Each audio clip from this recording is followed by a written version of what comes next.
ঠাকুরগাঁয়ের প্রসিদ্ধ ব্রাহ্মণ পরিবারের জন্ম আমার। 12 মাসে 13 বোঝা 33 কোটি দেব দেবী, তুলসীর গাছের তলায় 64 কোটি ভগবান। সংস্কৃত ভাষার উপরে পাণ্ডিত্য নিয়ে ডিগ্রি নিয়ে গবেষণা কইরা বেদ পুরাণ রামায়ণ মহাভারত জেন্দা বেস্তা স্মৃতি শ্রুতি মনুসংহিতা শ্রীমদ্ ভাগবত গীতা রাজভোগ কালীভোগ ছাড়াও অসংখ্য কিতাবাদি গবেষণা কইরা 44,441 খানা মন্ত্র পড়ে দেখলাম তার ভিতরে 30,000 মন্ত্র শুধু মুসলমানের গুণগান। এই 30,000 মন্ত্র কোরআনে কারিমে 30 পারা, 114টি সূরা, 6,666 মতান্তরে 6,238 আয়াতের সঙ্গে হুবহু মিল পাওয়া যায়। কোরআনে কারিমের প্রত্যেকটি আয়াতে কারিমার সাথে কয়েক শত মন্ত্র পাঠ করে শোনানো যায়। প্রত্যেকটা মন্ত্রের কিতাবের নাম, অধ্যায় নম্বর, পৃষ্ঠা নম্বর, শ্লোক নম্বরও বলা যায়। এমনি এমনি মুসলমান হই নাই, ভাবছো গরুর গোশত খাওয়ার লোভে বোধহয় মুসলমান?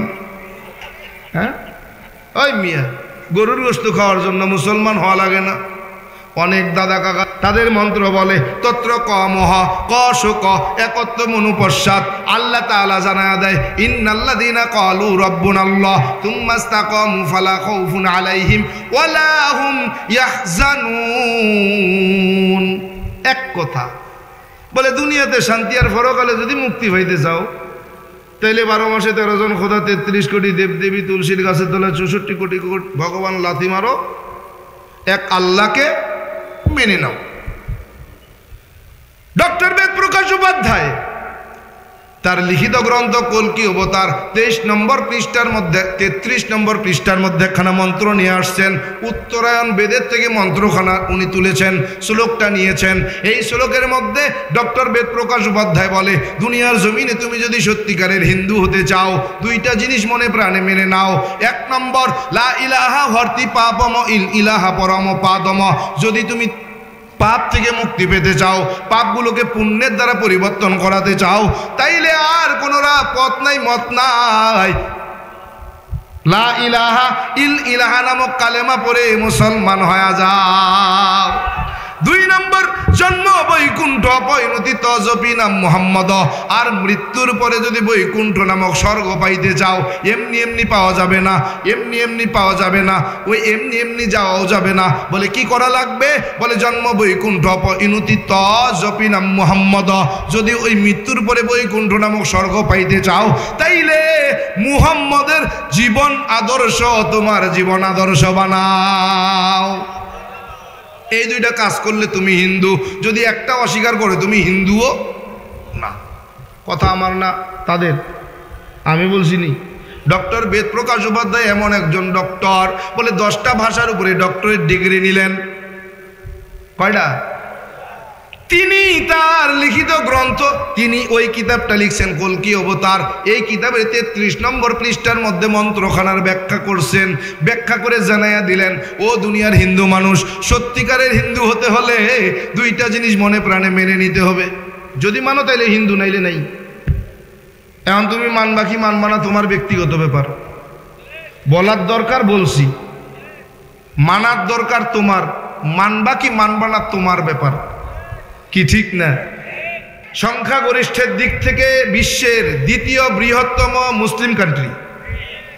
এখানে সংখ্যাগরিষ্ঠ ছিল মুসলমান, কিন্তু মুসলমান সংখ্যাগরিষ্ঠের দিক থেকে সংখ্যাগরিষ্ঠতা অনুযায়ী তাদের মত পথ প্রকাশ করার কোনো সুযোগ ছিল না।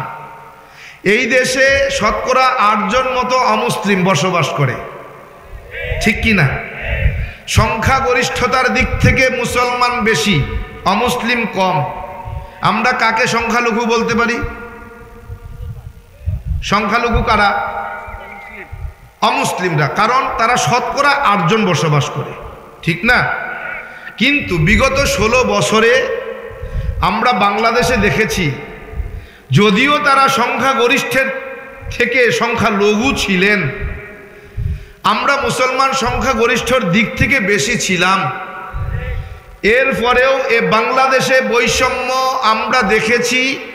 সংখ্যালঘুরা সংখ্যাগরিষ্ঠের মতো চলাফেরা করেছে, আর সংখ্যাগরিষ্ঠ যারা ছিল তারা সংখ্যালঘুর মতো চলাফেরা করেছে। কথা বলেন। এতদিন পর্যন্ত ওলামায়ে কেরাম কোরআনের মঞ্চে বসে কথা বলার আগে ডানে আর বামের চেয়ার খেয়াল করতে হয়। কথা বলেন, ডানে এক চেয়ার বামে এক চেয়ার লক্ষ্য করতে হয় যে কার গায়ে পড়ে। ডান পাশের চেয়ার থেকে বলে হুজুর বয়ান করেন, সমস্যা নাই, একটু সতর্কতা অবলম্বন করবেন। বাম পাশ থেকে কয় হুজুর কথা কন কন, কোরআনের কথা কইবেন, রাজনীতির কথা যেন না হয়। কথা বলেন।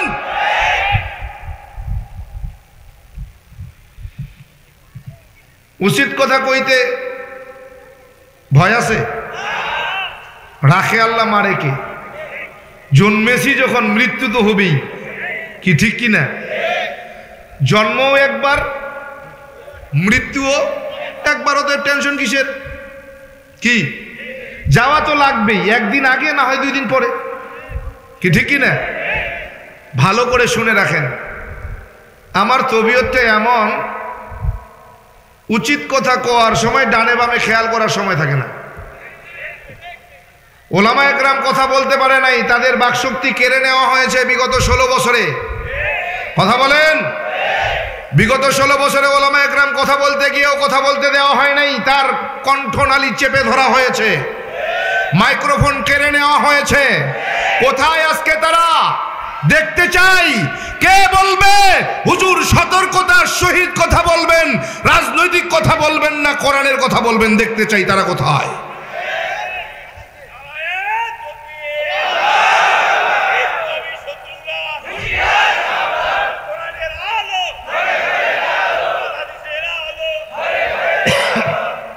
প্রিয় হাজিরিন, এজন্য বলতেছিলাম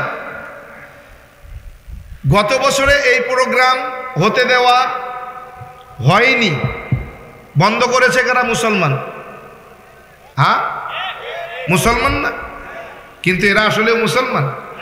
যে কোরআনের মাহফিল বন্ধ করে সে কখনো মুসলমান হতে পারে না। নিঃসন্দেহে তারা 5 আটাদের দালাল ছাড়া আর কেউ হতে পারে না। আপনাকে কি বলবো, রব্বে কারিম তো স্পষ্ট কোরআনে কারিমের মধ্যে বলছেন, স্পষ্ট করে বলছেন যে যারা কোরআনের মাহফিলে বাধা দেয়, কোরআনের কথা বলতে বাধা দেয়, তারা কখনো মুসলমান নয়, তারা হয় কাফের না হয় বেঈমান। কথা বলেন ঠিক কিনা? এজন্য বিগত বছরে এই ময়দানে মাহফিল হয়েছে, অনেক আল্লাহ পাকের বান্দা আর বান্দিরা এভাবে জুড়ে মিলে বসছিলাম, ঠিক না? এবছরে ডানে বামে সামনে পিছনে একটু লক্ষ্য করে দেখুন, অনেক আল্লাহ পাকের বান্দা আর বান্দিরা কিন্তু কি নাই। আল্লাহ চাহে তো এই মাহফিল আগামী বছরও এখানে হবে, কি ইনশাআল্লাহ। আপনি আমি আমরা আগামী বছর আবারও এভাবে জুড়ে মিলে বসবো তো দূরের কথা, আজ এখান থেকে সুস্থ শরীরে বাড়িতে ফিরে যাব এর গ্যারান্টি আছে? কেন? নিঃশ্বাসের কোনো বিশ্বাস নেই, যে কোনো মুহূর্তে মালাকুল মউত আপনার আমার সামনে হাজির হতে পারে। যদি একবার হাজির হয়, বলেন তো কতদিন সময় দিবে? 1 সপ্তাহ? 3 দিন তো দেবেই। 1 দিন, 1 ঘন্টা, 10 মিনিট, 1 মিনিট? বলে ইযা জা আজালুহুম লা ইস্তাখিরুনা সাআতাও ওয়া লা ইস্তাকদিমুন। হায়াতের জিন্দেগি যদি কারো একবার ফুরায়া যায়, 1 মুহূর্ত অতিরিক্ত সময় কাউকে দেওয়া হয় না। নির্ধারিত সময়ে নির্ধারিত জায়গায় জান কবজ করা হয়। আয় গোলাম, এরে নবীর উম্মত, এরে যুবক, এ বৃদ্ধ বাবাজি, পর্দার আড়ালের মা, এজন্য প্রায় সময় বলে থাকি, উম্মত যদি 3টা কথা স্মরণ রাখতে পারে, কসম খোদার দুনিয়ার জমিনে আল্লাহর ওলি হয়ে কবরে যাইতে পারে। আল্লাহর ওলি হতে কি লাগে? বলে বড় মাওলানা হতে হয়, বড় মুফতি মুহাদ্দিস শাইখুল হাদিস হতে হয়, বড় মসজিদের খতিব হতে হয়, বাইতুল মুকাররমের ইমাম হতে হয়, বলে কমপক্ষে কাবার ঘরের ইমাম হতে হয়। এছাড়া আল্লাহর ওলি হওয়া যায় না। না রে গোলাম না, আল্লাহর ওলি হতে আলেম হতে হয় না, হাফেজ হতে হয় না, মুহাদ্দিস শাইখুল হাদিস হতে হয় না, বড় পীর হতে হয় না, বড় মসজিদের খতিব হতে হয় না, কাবার ইমাম হতে হয় না। বুজুর্গানে দিন কিতাবের মধ্যে জানায়া দেয় আল্লাহর ওলি যদি হতে চাও গুনাহ ছেড়ে দাও। কি ছাড়া লাগে? কি ছাড়া লাগে? গুনাহ ছাড়তে হয়। কিন্তু আমরা গুনাহ ছাড়তে পারছি নি। হ্যাঁ, বলে সমস্ত গুনাহের মা হলো মিথ্যা। কথা কই না? সমস্ত গুনাহের মা কি? মিথ্যা। বলে মিথ্যা কথাই এমন গুনাহ যে সমস্ত গুনাহ করে এই মিথ্যা দিয়া। মিথ্যা এমন একটা গুনাহ, এ বান্দা, একটা মিথ্যা কথা বলার পাওয়ার কমপক্ষে এই মিথ্যা কথাটা ঢাকার জন্য 27টা মিথ্যা কথা বলা লাগে, কমপক্ষে 27টা। কয়টা? 27টা। বলে কেমন? আমি আজকে আসতেছিলাম, কামাল ভাই ফোন দিয়েছে, হুজুর কত দূর আছেন? আর আমি রওনাই করি নাই। বললাম কি যে এয়ারপোর্টে বসে রয়েছি। কোথায়? বলে হুজুর এত সকালবেলা এয়ারপোর্টে এসেছেন? ভাই কাজ কাম নাই, চলে আসলাম। সত্য না মিথ্যা? টাইম হলো 1টা, এখন আমি আইছি ফজরে ঘরে বসে রয়েছি। হবে? আসলে কি আমি আদৌ আইছি নি? ঘরের মধ্যে বসে রয়েছি। একজন পাওনাদার, একজন দেনাদার, একজন পাবে, একজন দিবে। পাওনাদার ফোন দিয়েছে, আব্দুর রহমান সাহেব আপনার কাছে যে পাওনাটা ফাইতাম এটা দিতেন কবে? কয় আগামী কাল্লা দিমু। কখন? কয় জোহরের পরে। ঠিক আছে। জোহরের পরে ফোন দিছে পাওনাদার, আব্দুর রহমান ভাই আপনার তো পাওনাটা দেওয়ার কথা ছিল। কয় ভাই দিতে তো চাইছিলাম, কিন্তু ইমার্জেন্সি কাজে একটু বাইরে চলে এসেছি। কিন্তু শুয়ে রয়েছে ঘরের বিছানায়। সত্য না মিথ্যা? হ্যাঁ, এই যে মিথ্যা বলা শুরু হইল। ভাই তাহলে ফিরবেন কখন? কবে কখন যে ফিরমু তা তো বলতাম পারলাম না। কয় আসেন কোথায়? কয় দিনাজপুরে। কিন্তু আসলে কোথায়? কোথায়? ঘরের মধ্যে বই কয়টা কইছে? এবার 4টা হয়ে গেছে। 1 নম্বরে আমি বাড়ি নাই, 2 নম্বরে আমি দিনাজপুরে, 3 নম্বরে একটা ইমার্জেন্সি কাজে আইছি। আসলে কিছুই না। কোথায় আছে? ঘরের মধ্যে। এবার কো ভাই তাহলে কোন সময় দিতেন? কবে দেখি সন্ধ্যার সময় যদি বাড়ি আহি তাহলে দেখা করবো না। সন্ধ্যার সময় আবার ফোন দিয়েছে, ভাই কি অবস্থা, আইসেন নি? কই না রে ভাই আসতে পারি নাই। কবে আইবেন?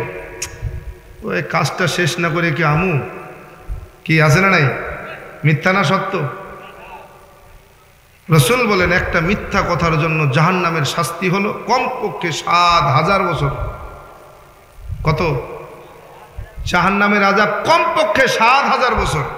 এটা মিথ্যার কারণে। চিন্তা করছেন? এক সাহাবী রাসূলের কাছে এসে কয়, ইয়া রাসূলুল্লাহ আমি 4টা গুনাহ করি, আমার দ্বারা 4টা গুনাহ হয়, কিন্তু 4টা গুনাহ একসঙ্গে সারা অসম্ভব। আমাকে একটু ওসিয়ত করেন, একটা গুনাহ ছাড়ব। কোন গুনাহটা আগে ছাড়ব? বলে কি কি গুনাহ করো? বলে ইয়া রাসূলুল্লাহ 1 নম্বরে আমি চুরি করি, 2 নম্বরে ডাকাতি করি, 3 নম্বরে মিথ্যা কথা বলি, 4 নম্বরে আমি জেনাকারী। এর থেকে একটা বাদ দিতে বলেন। একটা করে বাদ দেই। রাসূল কিছুক্ষণ চুপ থেকে বলতেছেন, সাহাবী মিথ্যা কথা ছেড়ে দাও। সুবহানাল্লাহ বলবেন না? কি ছাড়তে কইছে? চুরি ছাড়তে বলে নাই, ডাকাতি ছাড়তে বলে নাই, জেনা ছাড়তে বলে নাই, বলছে কি? মিথ্যা কথা ছেড়ে দাও। সাহাবী তো খুশিতে বাক পাইছি, এবার আমার আর ফায় গেরা। চুরি করতে না করছে, চুরি করতে না করে নাই, ডাকাতি করতে না করে নাই, জেনা করতে না করে নাই, মিথ্যা কথা দিলাম সাইডা। কয় ইয়া রাসূলুল্লাহ তওবা করছি, আর মিথ্যা কথা কইতাম না। তওবা করে গেছে বাড়ি। রাত্রেবেলা ঘর থেকে বেরিয়েছে, চুরি করতে যাবে। কি করতে? চুরি। রাস্তায় বের হয়ে গেছে। বের হয়ে কিছু দূর যাওয়ার পরে চিন্তা করতেছে, আমি তো চুরি করতে বেরোইলাম, যেই বাড়ি চুরি করবো, যেই বাড়িতে কি চুরি করবো। কালকে সকালবেলা ফজরের পরে যদি রসুলের কাছে যায় অভিযোগ করে, ইয়া রাসূলুল্লাহ আমার বাড়িতে চুরি হয়েছে, আমার রসুল তো জানে যে চোর আমি। কি চোর আমি না? চোর তো আমি। আমরা যদি ডাইকে কয় অমুক অমুক বাড়িতে চুরি হয়েছে, কে চুরি করছে, তাহলে সত্য কথা বলা লাগবে। তাহলে আমি ধরা, তাহলে চুরি করে লাভ কি? কি ঠিক না? যা আর চুরি করুন না, সুবহানাল্লাহ কইতেন না? পরের দিন ডাকাতি করতে পেরেছে, চুরি না করলে কি হবে? ডাকাতি তো আর নিষেধ নাই, ডাকাতি না করলে সংসার চলবে কি দিয়া? পরের দিন রাত্রেবেলা চিন্তা করতেছে 10 মাইল থেকে এই গোপালগঞ্জ আসতে কোন জায়গায় ফাঁকা জায়গাটা আছে, এই জায়গায় বসুন, যেটা হইব এটা ধৈরা ফিডাইয়া বান্দা যা আছে সব লয়ে নেব। বেরোয়েছে রাত্রে ঘর থেকে, কিছু দূর যাওয়ার পরে চিন্তা করতেছে, আমি যে ডাকাতি করতে যাইতেছি, আমি যে ডাকাতি করবো, ডাকাতি তো করবো, এগুলো তো দিনাজপুর 10 মাইল এই এলাকারই গাড়ি জারি হবে, মানুষ তো এই এলাকারই হবে, বাইরের তো আর না। কালকে যদি সকালবেলা দিনাজপুরের কেন্দ্রীয় মসজিদের ইমাম সাহেবের কাছে যায়, কয় যে হুজুর কালকে আমি 10 মাইল থেকে দিনাজপুর আসতেছিলাম, তো পথের মধ্যে চুরি দিয়ে ডাকাতি হয়েছে, আমার সব নিয়ে গেছে। সাহাবী বলতেছে আমি ফাঁকা জায়গায় বসলাম, বসার পরে ডাকাতি করলাম, কালকে রসুলের দরবারে এসে কয় ইয়া রাসূলুল্লাহ আমার তো ডাকাতে সব লেগে গেছে। রসুল তো জানে ডাকাত আমি। ডাকাত কেডা? ডাকাত তো আমি। ডাক দিয়া যদি কয় অমুক অমুক জায়গায় ডাকাতি হয়েছে, ডাকাতি করছে কে? মিথ্যা কথা তো আর কম যাইত না। তাহলে তো আমি ধরা, যা নিছি তা আবার দিলাম, আবার মানুষের সামনে লজ্জিত হইলাম, কি ঠিক না? যা ডাকাতি করুন না, সুবহানাল্লাহ কইতেন না? ছাড়ছে কি? এক মিথ্যার দ্বারা চুরি ছাড়ছে, এক মিথ্যার দ্বারা ডাকাতি ছাড়ছে। এখন আছে তো জেনা, যৌবন মানুষ, যুবক মানুষ, যৌবনের চাহিদা আছে, যা চুরিও করতে পারি না, ডাকাতিও করতে পারি না, জেনা তো আর আমার ছাড়তে বলে নাই। শরীরের চাহিদা মেটানোর জন্য এক সুন্দরী যুবতীরে নিয়ে ঘরের মধ্যে ঢুকছে, ঢোকা চিন্তা করতেছে আমি যে জেনাটা করবো, এটা যদি এলাকার মানুষ জানাজানি হয়ে যায়, কালকে যদি রসুলের কাছে অভিযোগ করে ইয়া রাসূলুল্লাহ অমুক জায়গায় জেনা হয়েছে, রসুল যদি আমাকে ডাক দিয়ে কয় সাহাবী অমুক ঘরে জেনা করছে, কে জেনা করছে জানো নেই? মিথ্যা কথা তো কইতে পারতাম না, ধরা পড়ে যাবো। তা যা করলে ধরা পড়মু তা করমুকে, যা সব বাদ। সুবহানাল্লাহ কইবেন না? এক মিথ্যা ছাড়ার কারণে সব গুনাহ থেকে এসে বেঁচে গেল। তা আমাদের মধ্যে মিথ্যার আসর আছে না নাই? মিথ্যার আসর আছে না নাই? কম কই না বেশি? আরে মিথ্যার যন্ত্র আইছে তো। কি মিথ্যার যন্ত্র? এটা মিথ্যা কথা না কইতে চাইলেও কয়। কথা কন, মালাকুল মউত আপনার আমার সামনে হাজির হতে পারে, যদি হাজির হয় সময় দেবে। এজন্য কবি বলতেছেন সুন্দর সাবলীল ভাষায়, হায়াতের দিন ফুরিয়ে যায় বন্ধু তোমার নেই তো ভাবনা, হায়াতের দিন ফুরিয়ে যায় বন্ধু তোমার নেই তো ভাবনা,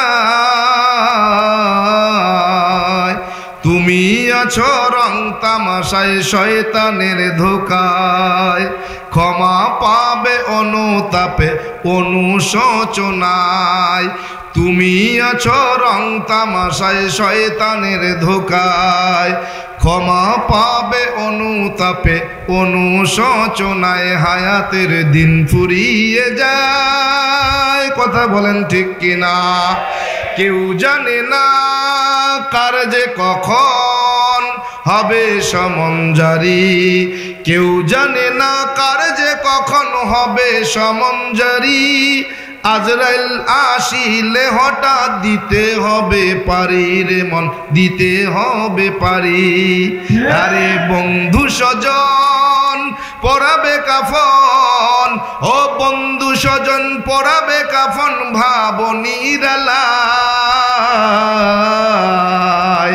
তুমি আছো রং তামাশায় শয়তানের ধোকায়, ক্ষমা পাবে অনুতাপে অনুশোচনায়। তুমি আছো রং তামাশায় শয়তানের ধোকায়, ক্ষমা পাবে অনুতাপে অনুশোচনায়। হায়াতের দিন ফুরিয়ে যায়। কথা বলেন ঠিক কিনা? এজন্য প্রথম নম্বর কথা, এক নম্বর কথা স্মরণে রাখতে হবে, বলে হায়াত কিন্তু সীমিত। দুই নম্বর কথা, রিজিক নির্ধারিত, এ রিজিক কমবেও না বাড়বেও না। যদি কমে আর বাড়ে, কমানো আর বাড়ানোর মালিক একমাত্র আল্লাহ। কমানো বাড়ানোর মালিক কে? বলে রিজিক বাড়েও না কমেও না। দুনিয়ার জমিনে আপনাকে আমাকে পাঠানোর, আপনার আমার রূহ সৃষ্টির 40,000 বছর আগে আপনার আমার জন্য রিজিক নির্ধারণ করা হয়েছে। আপনাকে আমাকে দুনিয়ায় পাঠানোর 40 দিন আগে দুনিয়ায় আপনার আমার রিজিক পাঠানো হয়েছে। অতএব এই রিজিক বাড়বেও না কমবেও না। যদি বাড়ে আর কমে, বাড়ানো আর কমানোর মালিক একমাত্র আল্লাহ। হাদিসে কুদসির মধ্যে আসছে, রব্বি কারীম ফেরেশতাদের নিয়ে বসে বসে মাশওয়ারা করে, পরামর্শ করতেছে। আল্লাহ বলতেছে, ফেরেশতারা শুনে রাখো, দুনিয়ার জমিনে আমি যত মাখলুক বানাইছি সমস্ত মাখলুকের রিজিক বন্টন করো ফেরেশতারা। কিন্তু দুনিয়ার জমিনে একদল মাখলুক আছে, তাদের রিজিক কোনো ফেরেশতার হাতে বন্টন হয় না। তাদের রিজিকটা আমি আল্লাহ নিজের কুদরতি হাত দিয়ে বন্টন করি। সুবহানাল্লাহ। ফেরেশতা ডাক দিয়ে কয়, রব,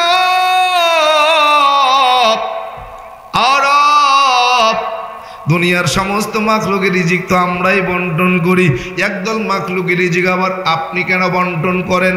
ওই দল মাখলুকের পরিচয় কি জানতে চাই, তাদের রিজিকটাই বা কেমন তা জানতে চাই। আল্লাহ তাআলা জানায়া দেয়। আল্লাহ তাআলা কোরআনে কারিমের মধ্যে বলেন, উলাইকা হুমুল মুমিনুনা হাক্কা লাহুম দারাজাতুন ইনদা রাব্বিহিম ওয়া মাগফিরাতুন ওয়া রিজকুন কারীম। আল্লাহু আকবার। বলে দুনিয়ার জমিনে যারা দামি মাখলুক, তাদের রিজিকটাও দামি। বলে কেমন দামি? বলে দামি মাখলুকের রিজিক দামি, দামি মাখলুকের রিজিকটা দামি। বলে কেমন দামি? বলে দুনিয়ার মানুষ সব সমানভাবে খায়। হিন্দুরা যেই গাছের ফল খায়, মুসলমানও সেই গাছের ফল খায়। ইহুদিরা যেই নদীর মাছ খায়, মুসলমানও সেই নদীর মাছ খায়। খ্রিস্টানেরা যেই গাছের ফল খায়, যেই গাভীর দুধ খায়, মুসলমানও সেই গাভীর দুধ খায়। বলে এটা সবার জন্য, এটায় কোনো বাধা নাই, নিষেধ নাই, এটার মধ্যে কোনো ভাগাভাগি নাই। কিন্তু একদল মাখলুক আছে, তারা এইভাবে রিজিক পায় না, এইভাবে রিজিক ভক্ষণ করে না। এই মাখলুকরা খায়, বলে রিজকুন কারীম, সম্মানের রিজিক, এটা সম্মান করে খাওয়ায়। বলে এই সম্মানের রিজিক কারা খায়? আল্লাহর নবী ডাক দেয়া বলেন, ও দুনিয়ার উম্মতের দল, এই শুনে নাও, খায়রুকুম মান তাআল্লামাল কুরআনা ওয়া আল্লামা আও কামা ক্বালান নবী আলাইহিস সালাতু ওয়াস সালাম। রাসূল আমার ডাক দেয়া কয়, উম্মতেরা, তোমাদের মধ্যে তার মতো দামি, তার মতো শ্রেষ্ঠ, তার মতো উত্তম আর কে হবে, যে নিজে কোরআন শেখে এবং অপরকে শিখায়। সুবহানাল্লাহ। তার মানে বোঝা গেল দুনিয়ার জমিনে দামি মাখলুক কারা? কারা? কাদের জন্য রিজকুন কারীম? বলে যারা কোরআন শেখে আর কোরআন শেখায়, এলেম শেখে, এলেম শেখায়, তারা হলো দুনিয়ার চাইতে আল্লাহর কাছে সব চাইতে দামি। তাদের রিজিকটার নাম হলো রিজকুন কারীম। হযরতে আলী রাদিয়াল্লাহু তাআলা আনহু ডাক দিয়া বলেন, ও উম্মতের দল, এই আমার সাহাবীরা শুনে নাও। আল্লাহর নবীর সাহাবী হযরতে আলী রাদিয়াল্লাহু তাআলা আনহু বলেন, ও আমার ভাই সাহাবীরা শুনে নাও, দুনিয়ার জমিনে দুইটা সম্মান চেয়ার আছে। একটা হলো ইলমের সম্মান, দুই নম্বরে হলো সম্পদের সম্মান। এই দুইটা সম্মানের চেয়ার, একটা সম্মান দেয় ইলমের কারণে, আরেকটা দেয় সম্পদের কারণে। তবে শোনো, আল্লাহ পাক রব্বুল আলামিন আমাকে সম্পদ দেয় নাই, কিন্তু ইলম দিয়েছেন, আলহামদুলিল্লাহ। সাহাবীরা বলে কারণ কি? হযরত আলী রাদিয়াল্লাহু তাআলা আনহু ডাক দিয়ে বলে, সাহাবীরা রে শুনে নাও, এলেম এমন দামি সম্পদ, এলেমের মতো দামি সম্পদ দুনিয়াতে দ্বিতীয়টা নাই। বলে কেমন কেমন? বলে এলেম, এলেম এমন দামি সম্পদ, এলেম আর টাকা এমন দামি সম্পদ, এই দুই সম্পদের মধ্যে পার্থক্য দুই। এক নম্বর, বলে এলেম যদি একবার সিনায় ঢুকে বাহির হবে না। সম্পদ হলার সম্পদ আজ আছে কাল থাকবে না। কথা বলেন ঠিক কিনা? এলেম আর সম্পদের মধ্যে পার্থক্য দুই। বলে এলেম ওয়ালার এলেম যত বাড়ে বন্ধু বাড়ে তত, আর সম্পদ ওয়ালার সম্পদ যত বাড়ে শত্রু বাড়ে তত। কথা বলেন ঠিক কিনা?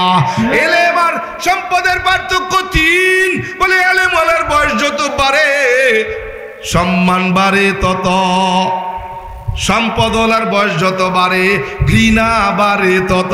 কথা বলেন ঠিক কিনা? আমাদের দেশে দরবেশ বাবা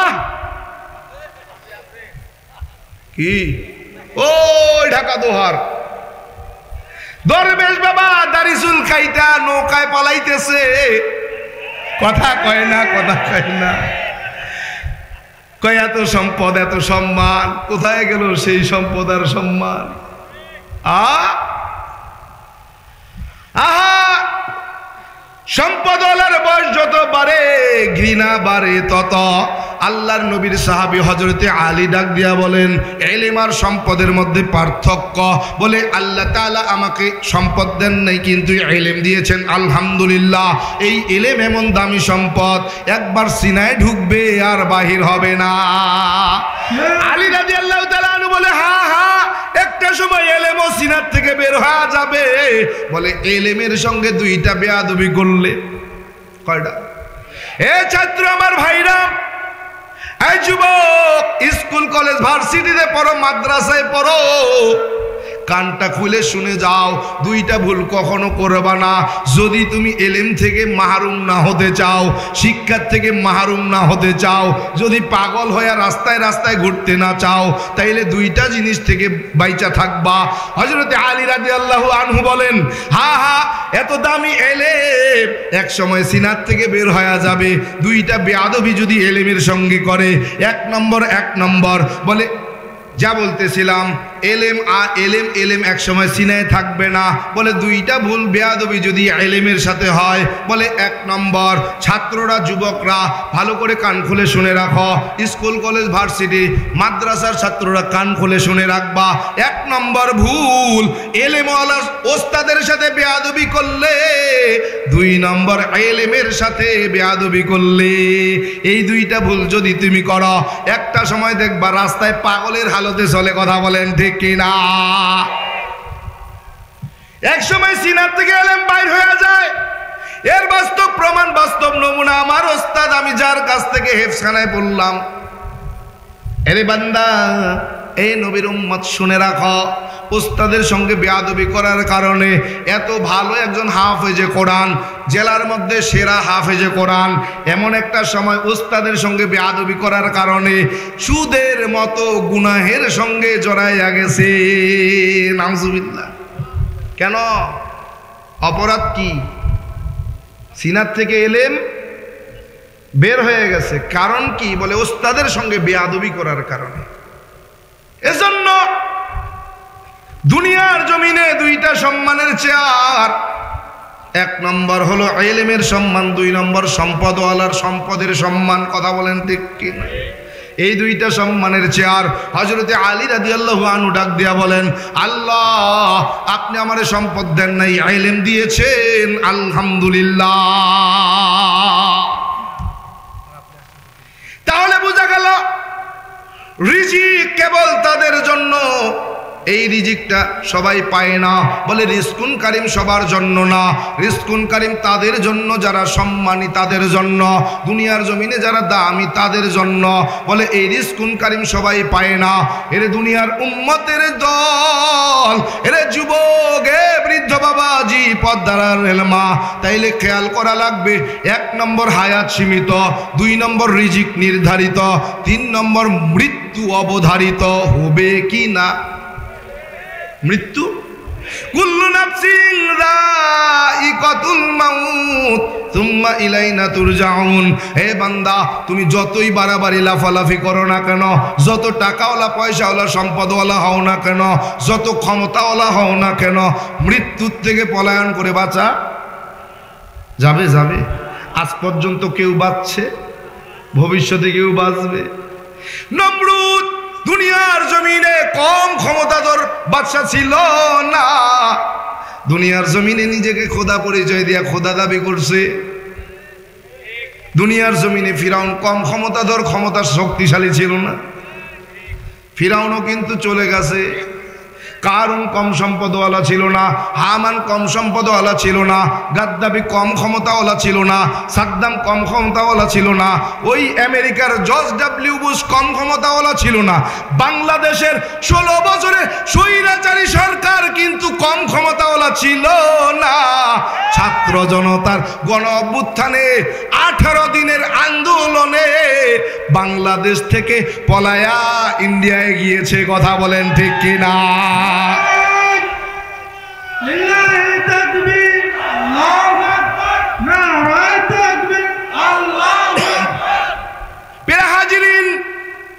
এজন্য ক্ষমতা চিরকাল থাকে না, ক্ষমতাটা ক্ষণস্থায়ী।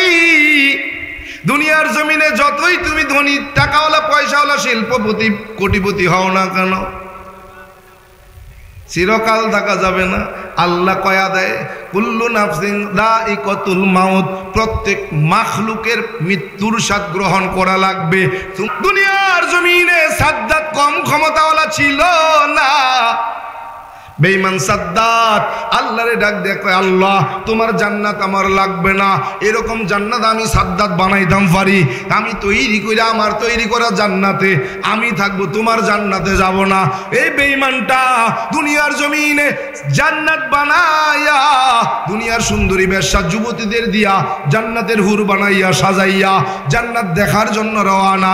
আল্লাহ কয়, আজরাইল কই গেলি? তাড়াতাড়ি যা বেঈমানটার জানটা কবজ কইরা ল। এইবার ঘোড়ার পিঠে সওয়ার হয়ে সাদ্দাতকে বলল, না। পিছনের দিকে তাকায় দেখে এক বুড়া ধনুকের মতো বাঁকা হয়ে গেছে, বড়শির মতো বাঁকা, লাঠির উপরে ভর দিয়া দিয়া সাদ্দাতের পিছনে যাইতেছে। সাদ্দাত তাকায় দেখে ওই বুড়ার হাঁটার গতি এত, ঘোড়াও যেন দৌড়াইতে পারে না। ঘোড়ার গায়ে চাবুক দেয়, আঘাত করে ঘোড়া জোরে দৌড়ায়। ঘোড়ার গতি যত বাড়ে বুড়ার হাঁটার গতি তত বাড়ে, ঘোড়ার যত গতি বাড়ে বুড়ার হাঁটার গতি তত বাড়ে। এক পর্যায়ে জান্নাতের দরজায় কেবল দাঁড়াইছে, এখনো নামে নাই। বুড়া জান্নাতের দরজায় দাঁড়ায় গেছে। সাদ্দাত কয়, রে বুড়া, কে তুমি? কি তোমার পরিচয়? এত বুড়া, ঠুনঠুনে বুড়া, হাঁটতেই পারো না, লাঠির উপরে ভর দিয়া হাঁটো। আমার ঘোড়ায় এত তেজি ঘোড়া, এত জোরে দৌড়ায়, কেমনে তুমি আবার আমার সামনে আইসা জান্নাতের দরজা আটকাইলা? বুড়া কয়, এ সাদ্দাত, শুনে নাও, আমার পরিচয় জানতে চাও তাইলে শুনে নাও। আমার তেমন কোনো পরিচয় নাই, আমি হলাম আল্লাহ পাকের একজন প্রেরিত বান্দা, আমার আল্লাহ পাকের গোলাম, আল্লাহর হুকুম তামিলের গোলাম। বলে কেমন? বলে আমার নাম হলো মালাকুল মউত, আজরাইল। সাদ্দাত কয়, আজরাইল? ভাই আমার, কি মনে কইরা তুমি জান্নাতের দরজা আটকাইলা কও দি? সাদ্দাত কয়, কেন আটকাইছো কও? আজরাইল কয়, ভাই আমার তো আল্লাহর হুকুম তামিল করা ছাড়া দ্বিতীয় কোনো কাজ নাই। আমি যদি কারো সামনে একবার দাঁড়াই তো জান কবজ কইরা লাই। সাদ্দাত ডাক দিয়ে কই, ভাই আজরাইল, একটু সময় ভিক্ষা দাও। এত আশা নিয়ে এত সুন্দর কইরা জান্নাত বানাইলাম আর সাজাইলাম, ঘোড়া নিয়ে ঢুকবো, এই দিক দিয়ে ঢুকে ওই দিক দিয়ে ঘুরে দরজায় আসবো, জান কবজ করবা, বাধা নাই। বলে সাদ্দাত রে, জানো না, ইদা জাজালুহুম লা ইস্তাখিরুনা সাআতা ওয়া লা ইস্তাকদিমুন। বলে তুমি কি জানো না, হায়াতের জিন্দেগি ফুরায় গেলে অতিরিক্ত সময় দেওয়ার ক্ষমতা আমার নাই। বলে ভাই আজরাইল, যদি জান্নাতটা ঘুরে দেখার সুযোগ নাও দাও, তোমার কাছে এতটুকু মিনতি করি, কমপক্ষে মাথাটা ঢুকাইয়া জান্নাতটা দেখার সুযোগটুকু ভিক্ষা দাও। সাদ্দাত ডাক দিয়ে কয়, সাদ্দাতের দিলের মধ্যে মায়া লেগে যায়। আল্লাহরে ডাক দেখ, আল্লাহ একটু দিয়ে দাও, সামান্যই তো চাইছে। আল্লাহ ডাক দেখ, আজরাইল ও বেঈমানটারে আমি মা বাবা ছাড়া কুদরতিভাবে সাগরের মধ্যে ভাসাইয়া, জঙ্গলের মধ্যে কুদরতিভাবে মা বাবা ছাড়া রিজিক দিয়া লালন পালন করে বড় করছি। ও বেঈমানটারে দুনিয়ার ধন সম্পদ দিয়া গোটা দুনিয়ার বাদশা বানাইছি। ও বেঈমানটা আমার কাছে মাথা নত করে না, তোমার কাছে করে না রে আজরাইল, না, বেঈমানটারে সুযোগ দেওয়া যাবে না। ও বেঈমান তোমার কাছে যতটুকু নত স্বীকার করেছে, এর 100 ভাগের 1 ভাগ যদি আমি আল্লাহর কাছে নত হইয়া তওবা কইরা আমারে একবার আল্লাহ বইলা ডাকতো, আমি আল্লাহ তাআলা তার জীবনের সমস্ত অপরাধগুলো ক্ষমা কইরা ওর তৈরি করা জান্নাত ওরে দিয়া দিতাম। আমার কাছে মাথা নত করে না। এই আজরাইল সময় দেওয়া যাবে না, জানটা কবজ কইরা লাও। কই গেল সাদ্দাত, কই গেল কারুন, কই গেল হামান, কই গেল নমরুদ, কই গেল ফিরাউন? কেউ দুনিয়ার জমিনে নাই। আজকে দুনিয়ার জমিনে দেখা যায়, মাঝে মাঝে শোনা যায় এলাকার কিছু টাকাওয়ালা, সম্পদওয়ালা, ক্ষমতার দাপটওয়ালা, শিল্পপতি, কোটিপতি আল্লাহর বান্দারা দুনিয়ার জমিনে এমন ভাবে চলে যেন ওই একাই মানুষ, আর কেউ মানুষ না। কোথায় গেল সাদ্দাত, কোথায় হামান, কোথায় কারুন, কোথায় গেল ফিরাউন? কেউ কিন্তু দুনিয়ার জমিনে নাই। আজকে টাকার মালিক হইয়া, সম্পদের মালিক হইয়া নিজেরে এমন জাহির করে যেন একাই মানুষ, আর কেউ মানুষ না। এরে গোলাম, মাঝে মাঝে শোনা যায় ক্ষমতার দাপটে, টাকার গরমে ওলামায়ে কেরামের সঙ্গে খারাপ ব্যবহার করতে দ্বিধা করে না, আছে না নাই? মাঝে মাঝে শোনা যায় মসজিদের ইমামের সাথেও ভালো আচরণ করে না। মাঝে মাঝে শোনা যায় মসজিদের মুয়াজ্জিনের সঙ্গে গোলামের মতো আচরণ করে। এই টাকার বাহাদুরি, ক্ষমতার বাহাদুরি কয়দিন রে বাবা? আজ আছে কাল থাকবে না। কোটি টাকার মালিক দেখো অভাব হয় না দূর, কোটি টাকার মালিক দেখো অভাব হয় না দূর, গরিব ঘুমায় আরাম করে মনটা বাহাদুর। ফিরআউনের লাশটা দেখো মিশর জাদু ঘরে, খায় না মাটি পোকা মাছি সবাই ঘৃণা করে। হৃদয়ে তাকিবে যাহার নম্রতা সদা, রহমত আসিবে সেথা প্রভুর আদা। বড়র বড়াই থাকলে দিলে রহমত আসবে না, নিজেকে নিজে ছোট মনে করিও সদা। উঁচু জমিন থেকে পানি নিচু জমিনে যায়, তেমনি খোদার রহমত আসে নম্রতার হৃদয়। ভোগ বিলাসের বাড়ি গাড়ি পরে রবে সব, ভোগ বিলাসের বাড়ি গাড়ি পরে রবে সব। থাকতে সময় স্মরণ করো আল্লাহ আমার রব, থাকতে সময় স্মরণ করো আল্লাহ আমার রব। আমাদের রব কে? চিৎকার দিয়ে বলেন আমাদের রব কে? ইন্নাল্লাযীনা ক্বালু রাব্বুনাল্লাহ, ইন্নাল্লাযীনা ক্বালু রাব্বুনাল্লাহু থুম্মা ইসতাকামু ফালা খাউফুন আলাইহিম ওয়ালা হুম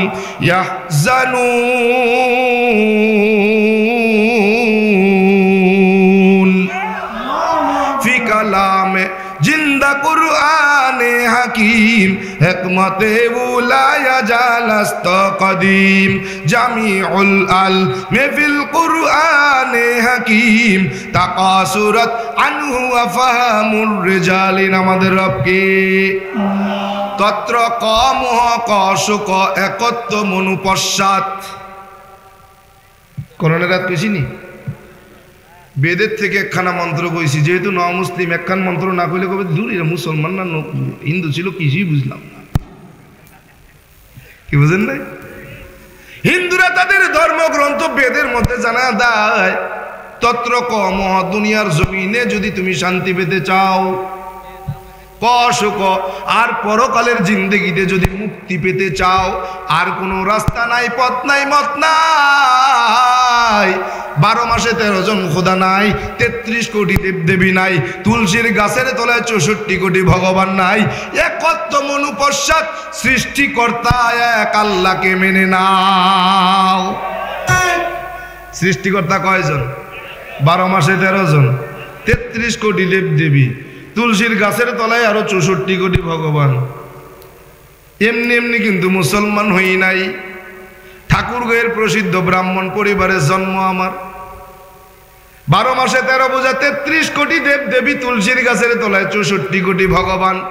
সংস্কৃত ভাষার উপরে পাণ্ডিত্য নিয়ে, ডিগ্রি নিয়ে, গবেষণা কইরা বেদ পুরাণ রামায়ণ মহাভারত জেন্দা বেস্তা স্মৃতি শ্রুতি মনুসংহিতা শ্রীমৎ ভাগবত গীতা রাজভোগ কালীভোগ ছাড়াও অসংখ্য কিতাবাদি গবেষণা কইরা 44,441 খানা মন্ত্র পড়ে দেখলাম তার ভিতরে 30,000 মন্ত্র শুধু মুসলমানের গুণগান। এই 30,000 মন্ত্র কোরআনে কারিমে 30 পারা, 114টি সূরা, 6,666 মতান্তরে 6,238 আয়াতের সঙ্গে হুবহু মিল পাওয়া যায়। কোরআনে কারিমের প্রত্যেকটি আয়াতে কারিমার সাথে কয়েক শত মন্ত্র পাঠ করে শোনানো যায়। প্রত্যেকটা মন্ত্রের কিতাবের নাম, অধ্যায় নম্বর, পৃষ্ঠা নম্বর, শ্লোক নম্বরও বলা যায়। এমনি এমনি মুসলমান হই নাই। ভাবছো গরুর গোশত খাওয়ার লোভে বোধহয় মুসলমান? হ্যাঁ ওই মিয়া, গরুর গোশত খাওয়ার জন্য মুসলমান হওয়া লাগে না। অনেক দাদা কাকা জেঠারা এখন গোপনে গোপনে গরুর গোশত খায়। আল্লাহ তাআলা জানায়া দেয়, ইন্নাল্লাযীনা ক্বালু রাব্বুনাল্লাহ, নিশ্চয়ই যারা আমি আল্লাহকে রব বলে মেনে নিল। কি বলে? ফালা খাউফুন, তার দুনিয়ার জমিনে না আছে কোনো ভয়, ওয়ালা হুম ইয়াহজানুন, আর পরকালের জিন্দেগিতে না আছে তার কোনো চিন্তা। কি আসেনি? তাদের মন্ত্র বলে তত্র কমহ কশক একত্ব মনুপশ্চাৎ। আল্লাহ তাআলা জানায়া দেয়, ইন্নাল্লাযীনা ক্বালু রাব্বুনাল্লাহ তুম্মা ইসতাকামু ফালা খাউফুন আলাইহিম ওয়ালা হুম ইয়াহজানুন। এক কথা বলে, দুনিয়াতে শান্তি আর পরকালে যদি মুক্তি পাইতে চাও তাইলে 12 মাসে 13 জন খোদা, 33 কোটি দেবদেবী, তুলসীর গাছের তলায় 64 কোটি ভগবান লাথি মারো, এক আল্লাহকে মেনে নাও। ডক্টর বেদ প্রকাশ উপাধ্যায় তার লিখিত গ্রন্থ কল্কি অবতার 23 নম্বর পৃষ্ঠার মধ্যে 33 নম্বর পৃষ্ঠার মধ্যে একখানা মন্ত্র নিয়ে আসছেন। উত্তরায়ণ বেদের থেকে মন্ত্রখানা উনি তুলেছেন, শ্লোকটা নিয়েছেন। এই শ্লোকের মধ্যে ডক্টর বেদ প্রকাশ উপাধ্যায় বলে, দুনিয়ার জমিনে তুমি যদি সত্যিকারের হিন্দু হতে চাও, 2টা জিনিস মনে প্রাণে মেনে নাও। 1 নম্বর, লা ইলাহা হর্তি পাপম ইল ইলাহা পরম পাদম। যদি তুমি পাপ থেকে মুক্তি পেতে চাও, পাপগুলোকে পুণ্যের দ্বারা পরিবর্তন করাতে চাও, তাইলে আর কোনো পথ নাই, মত নাই। লা ইলাহা ইল ইলাহা নামক কালেমা পড়ে মুসলমান হয়ে যাও।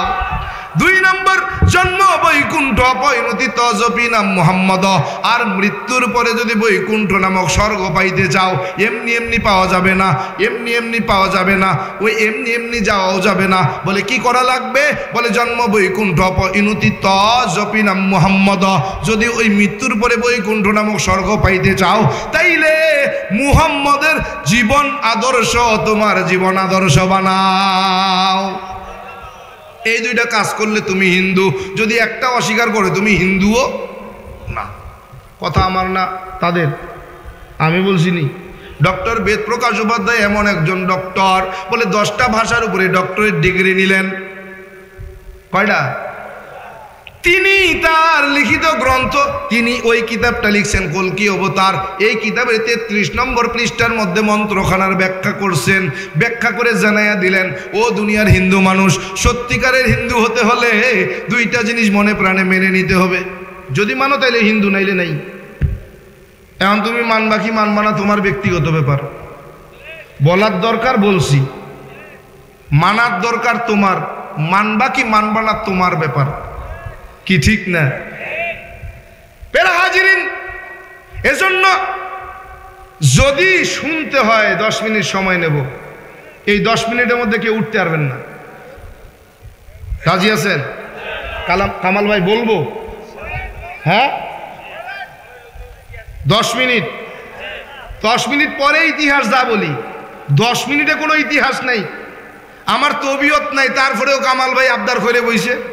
এজন্য আপনাদের উন্নয়ন, এই যে গোপালগঞ্জ গাউসুল আজম জামে মসজিদ উন্নয়ন কল্পে মাহফিলটা, ঠিক না? মাহফিল কিসের জন্য দিছে? উন্নয়নের জন্য। উন্নয়ন কি এই যে টাকা পয়সা দেবেন আপনারা, এগুলো বাড়ি নিয়ে যায় চতুর্থ আসমানে যায় বাড়ি বানাবে নাকি? কোথায় দেবে? আপনাদের এলাকার মসজিদ উন্নয়ন হবে বলে, এই উন্নয়নে ইমাম সাহেব আর মুয়াজ্জিন সাহেবের ঘুমানোর কোনো জায়গা নেই। আপনারা জানেন দুনিয়ার জমিনে, ওই যে আমি আগেই বলছি যে ওলামা একরাম যত অবহেলিত, অন্য কোনো জাতি এত অবহেলিত না। কি ঠিক কিনা? আমরা ওলামা একরামকে মনে করি চাকর, কিন্তু কাল হাসরের ময়দানে বোঝা যাবে ওলামা একরাম চাকর না মনিব। নেতা ছাড়া কেউ জান্নাতে যাইতে পারবেন না।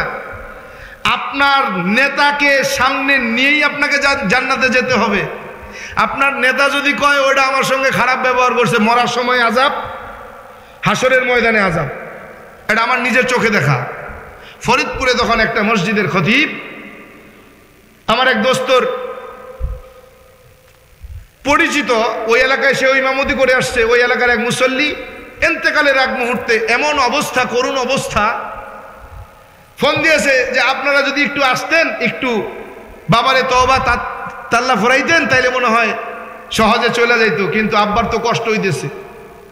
যায় দেখি তারে কালেমা পড়ায়, সে কালেমা উচ্চারণই করতে পারেন না, বরং কাশতে কাশতে গলা দিয়ে রক্ত উঠতেছে। অনেক চেষ্টা করলাম, কোনো কাজ হলো না। বললাম যে ভাই, আপনার আব্বা কি মসজিদের ইমাম সাহেবের সঙ্গে কখনো কোনো দুর্ব্যবহার করছে কিনা? বলে ইমাম সাহেব এখনো আসেনি? কয় হ্যাঁ আছে। দৌড় দেন ইমাম সাহেবের ডাইকে লয়ে আন। ইমাম সাহেবরে নিয়ে আসছে। হুজুর, এই বান্দা না যাই না বুঝা হয়তো ভুল করছে। এই মুহূর্তে এমন একটা মুহূর্ত, যেই সময় আযাব হইতেছে, এই আযাব অবস্থায় যদি জান কবজ হয় তো কিয়ামত হাসরের ময়দানেও সে আযাবেই নিমজ্জিত হবে। আপনি আল্লাহর ওয়াস্তে একটু মাফ করে দেন। কয় হুজুর, উনি আমাকে মানুষের সামনে যেভাবে অপমান করছে, এটাতে মাফ করা যায় না। বললাম হুজুর, ভুল তো মানুষই করে, ভুল ফেরেশতা করে না, ভুল শয়তানও করে না। কারণ শয়তান ভুল করে, যেটা করে সেটাও ঠিক মনে করেই করে। কারণ শয়তানের কোনো ভুল নেই, ও যা করে সব ভুল। কি শয়তানের কোনো ভুল আছে? ও যা করে সব ভুল, তোর কোনো ভুলই নেই, আর ফেরেশতার কোনো ভুল নেই। কি কিন্তু ভুল কার? দেখেন কি সুন্দর, আমরা যে ভুল করব, এজন্য রব আমাদের নামের আগে কি সুন্দর করে আমাদেরকে পরিচয় দিয়েছেন, ইনসান। কি নাম? আমাদেরকে আল্লাহ কি বলে ডাকছেন? ভাই ইনসান। বলে ইনসান শব্দের আবিধানিক অর্থ হলো ভুল। তার মানে আমরা যে ভুল করব, আল্লাহ তাআলা এটা জানতেন বিধায় আমাদের নাম ইনসান দিয়েছেন। তো ভুল তো মানুষই করে, কি ঠিক না? তো ভুল করছে, আপনি আল্লাহর ওয়াস্তে একটু মাফ করে দেন। আমি আসছি, আমার দোস্ত আসছে, আমরা ওলামা একরাম হিসেবে আপনার কাছে ক্ষমা চাইতেছি, ওনার পক্ষ থেকে আপনি মাফ করে দেন। বলে হুজুর যান, আপনারা যখন বললেন আপনাদের সম্মানে দিলাম মাফ কইরা। মাফ কইরা দিলাম বলতে দেরি হয়েছে, তার জান কবজ হতে দেরি হয় না। সুবহানাল্লাহ কইবেন না? মেরা হাজিরিন, এজন্য আমরা দুনিয়াতে যাই বলি না কেন, যাই করি না কেন, ওলামা একরামের সঙ্গে যেই দুর্ব্যবহারই করি না কেন, হাসরের ময়দান কিন্তু আছে। হাসরের ময়দানে কিন্তু আপনার এর জবাবদিহিতা করতে হবে, মনে রাখতে হবে। মনে রাখতে হবে, ওলামা একরাম কষ্ট করে যদি উফ আহ, আপনার আচরণে যদি উফ আহ শব্দ করে, আর রাত্রে জায়নামাজ বিছিয়ে 2 রাকাত নামাজ আদায় করে যদি চোখের পানি ছেড়ে দিয়ে আপনার নাম স্মরণ করে, কসম খোদার, দুনিয়াতে আপনার ধ্বংস হতে বেশি সময় লাগবে না, খুব তাড়াতাড়ি আপনি ধ্বংসপ্রাপ্ত হয়ে যাবেন। এজন্য সতর্ক থাকবেন। তো ওলামা একরাম কষ্ট করতেছে থাকার জায়গার অভাবে, তো আমরা ওলামা একরামরে একটু থাকার জায়গা করে দিতে পারি না? এটা কি আমরা 10 মিলে করি কাজ, হারি জিতি নাহিলাস? 10 জনের একটা করে লাঠি হলে 10টা লাঠি হয়, একটা বোঝা হয়। 10 জনে 10 টাকা করে দিলে 100 টাকা হয়। একজনে যদি 100 টাকা দেয় তো অনেক কষ্ট হয়, কি ঠিক না? কারণ একা দিচ্ছি 100, একা দিচ্ছি কত? 10 টাকা দিলাম, কিন্তু যখন এক পকেট থেকে একসঙ্গে 100 টাকা বের হবে তখন কষ্ট লাগবে। এজন্য 10 জনে যদি 10,000 দেই, 10 জনে যদি 1000 করে দেই তাহলে 10,000, 10 জনে যদি 10,000 করে দেই 1 লক্ষ, কি বোঝাটা কমে না? আমরা একজনের কাছে লক্ষ টাকা নেওয়ার চাইতে 10 জনের কাছে 1 লক্ষ 10,000 করে নেব, কি ঠিক আছে না ইনশাল্লাহ? এরকম করে আমরা একটু সাহায্যের হাত বাড়াইয়া এই মসজিদে ইমাম সাহেব আর মুয়াজ্জিন সাহেবের থাকার ব্যবস্থা করে দিতে পারি না? কামাল ভাই আমার কাছে আবদার করেছিলেন, হুজুর শুধু ওইটুক না, ইমাম মুয়াজ্জিনের ঘর আবাসনের পাশাপাশি আমাদের এখানে অনেক মহিলারা আসে, চলতি পথে অনেক মহিলারা নামাজের জন্য জায়গা খোঁজে, জায়গা পায় না। তো আমাদের খেয়াল যে আমরা মহিলাদের নামাজের জন্য একটা ব্যবস্থা করব। তো এজন্য উনি আমার কাছে আবদার করেছেন, যদিও আমার তবিয়তে নাই, শুধুমাত্র দ্বীনের খাতিরে, ওলামা একরামের খাতিরে আপনাদের কাছে সাহায্যের হাত বাড়াবো, ভিক্ষা চাইবো। ভিক্ষা আমি করতে পারি যদি দ্বীনের জন্য হয়।